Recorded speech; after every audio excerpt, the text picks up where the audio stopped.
Hello, welcome back to The Artist, formerly known as K&R Custom Performance and Auto Care. Karen and I have decided to change the name of the shop to Roycewood Automotive after a lot of deliberation and work with a marketing consultant. We felt that that was the best route to go, so from now on it'll be Roycewood Automotive. Anyways, wanted to give an update on the Cougar to let everybody know where we were at and what was going on. We felt terrible about missing EvCon, but some things cannot be avoided, especially when you run your own business.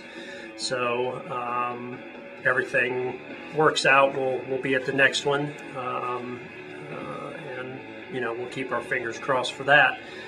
But we've made quite a bit of progress since the last update, and wanted to give everybody a quick overview of where we're at and what we're doing and the direction that we're taking. Okay, these are some of the pieces that we're getting ready to implement into the Cougar build. I wanted to show specifically this device here. This is the RPM activated switch that we are going to use to control the external pressure pump for the 4R70W automatic transmission. This device, again, like with a lot of devices that come from Hong Kong off of eBay, it looks like a real quality build. No documentation whatsoever. You have to figure this stuff out on your own. Fortunately, it's very simple, very easy to set. Here's your up and down settings to set the RPM on the high range and the low range. Obviously, we're looking at the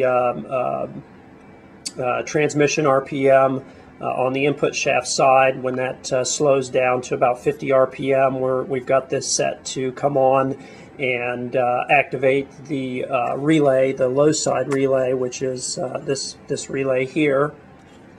And that will turn on or provide power to our motor controller to activate the pump that we've put together in the Cougar. We'll get some video of that here in a minute, but I wanted to show this little device.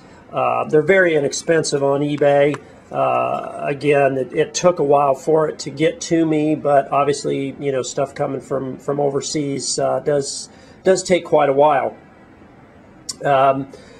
I was thinking about, and I'd actually talked to Jack about hijacking the speed sensor on the front of the, or the signal on the front of the motor there that I have for the Zilla. And after realizing I had one of these PNP, I always refer to them as a crankshaft position sensor. That's basically what they are. But, Jack sells these on his site. This one's a little bit different. I had this one here at the shop. Very sensitive and, very, very useful to read. It's even got the little LED that comes on, when it's in position. We had talked, or Jack and I had talked about having to put a pull-down resistor in this. This little board, actually, after I looked at the circuit board, actually has the pull-down resistor built in, so you can actually wire in one of these without having to worry about an external resistor, which is very nice. I actually had this up and running yesterday, and works very well. Obviously, the wiring here is temporary until I can get I'll get that soldered together and heat shrinked and nice and pretty and secure for an automotive environment. And we'll end up putting this in our box here. And this houses the our main fuse, our Bubba contactor. The lid, actually, I installed a voltage meter. It's just a meter. It's not anything special. So I can monitor pack voltage when I open the hood of the car, and lets us see where we're at there. But I'll make an opening here and mount this in there as well, so we can see the RPM reading on the with the hood open, and that way we can keep track of everything that's going on there. What I'm going to do is have this little device here activate this motor controller here. This little, again, I bought this off of eBay. It was about $39. Took forever for it to get here, but it's kind of a robust little mini motor controller, 12 volts, 30 amps continuous, and what we'll do is set the pressure with this. This will limit the amount of power, obviously, that goes to our little 12-volt pump that we've put together inside the Cougar, and that way we don't overpressure the transmission. That pump that I built, it could easily do that, and you know, we'll limit its RPM with this device here. And again, I will probably mount this inside the box, seal that up. Obviously, we'll have the big cables coming in. Nice. I found this box on eBay, and it had these nice aluminum, brushed aluminum fittings for the cables to come through. Had some very nice 4/0 gauge wire, very nice wire with it, and I think I paid about $30 for all of that, including the fuse, and the Bubba contactor was in it. So we got quite lucky there. Another one of my eBay exploits for, you know, the EV on a shoestring. So there we are with those pieces, and we'll get outside into the shop with the Cougar here in a minute and show you, what we've done there. Okay, we're out in the shop now, and I wanted to kind of give everybody an overall view of the Cougar with its all the chrome and everything's on the car. Obviously, we still have the old tires on the car. I haven't purchased rims and tires yet. We'll probably go with like a bullet style 17x8 rim. I'll keep these nice chrome dish wheels back here and put some nice drag radials on those for the drag strip, but obviously the front rusty old rims there that was on the car when we purchased it, those are going to be gone, and we'll get some shiny bullet wheels on there. Anybody that's familiar with Mustangs from the 60s, they know what a bullet wheel is. It's a really neat looking aluminum wheel. Probably won't do any shiny chrome. I'll probably go with more of a gunmetal gray to offset the paint, which again is very difficult to tell the color of the paint here in the shop. It's a little bit deceiving under fluorescent lights as to its color. But anyways, this is where we're at.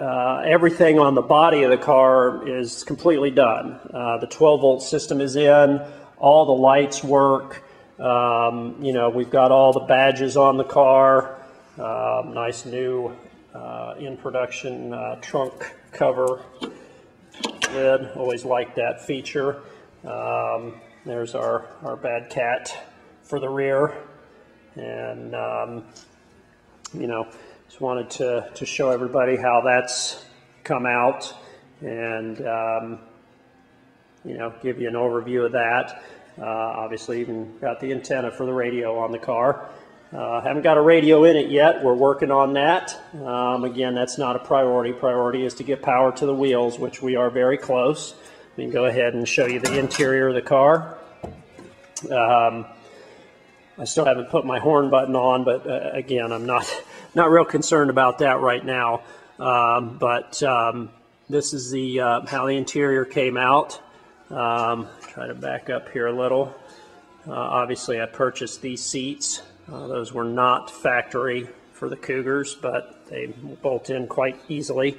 I wanted these because of the 4-point harness. Safety first when racing. Obviously, our headliner's in. You can't really see it, but it's in there. And there's our reupholstered rear seats on that. I still have to get my package tray.